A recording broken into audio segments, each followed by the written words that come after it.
I think there's a stereotype that the younger generations actually may not care as much or give as much or have as much resource to give, or they're distracted or differently occupied, so they're not as actively engaged in philanthropy as older generations. I don't think that's necessarily true, but I think that stereotype exists.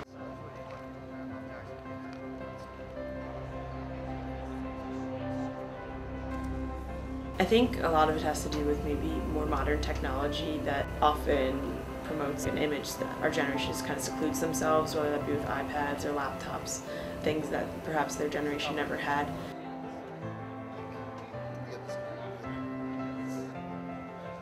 I think we're more aware of things that are going on. The way our generation is that we are very knowledge hungry through all the media sites that we do have, internet, television.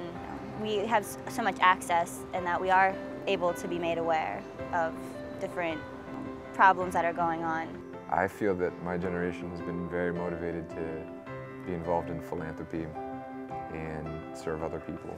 I'm always involved in Thon. We also do things with Relay for Life. I volunteer at PAWS, it's a Center County PAWS, working with the cats there. So that's about probably the largest thing I do individually as kind of a community volunteering kind of thing. Last thing we did was we worked at a food bank last weekend, just going through and helping them with their donations and sorting and separating and inventory, moving stuff around. I think there's a lot of people from our generation out there doing good and proving that sort of stigma wrong. I think things like Thon really show that our generation can be selfless and give their time to help others.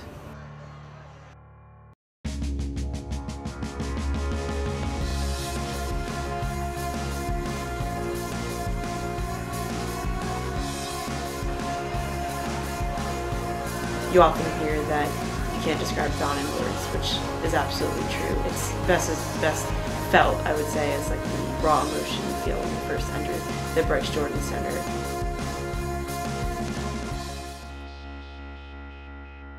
Engineers Without Borders is a student organization, part of a larger national club that works in developing countries to do whatever the communities want to try to do better from a technical standpoint.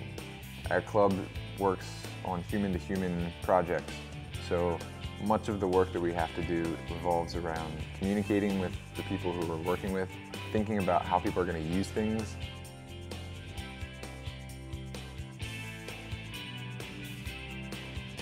Just to give back, basically, just to show that you care about something, and there's people that are less fortunate than you are. It's always good to go and give to those people that don't have everything that you have. It's definitely a really rewarding experience. You get to meet and work with the people that we're actually benefiting, and it's inspiring to see their strength and courage throughout their battle. I think you have two benefits. On one hand, you're helping the community, right? And then you also get something from that personally. So it's for me, it's really the two sides of the coin. Right? Both of them are important. Find your passion and motivation in life. The thing that you want to do as a living that you find a lot of joy and excitement and energy. So for me, engineering and solving technical problems gives me energy, and I love it. So that's why Engineers Without Borders works out well for me. If you're interested in doing something, I would highly recommend choosing something that you're already good at and just doing it more often in a philanthropy setting.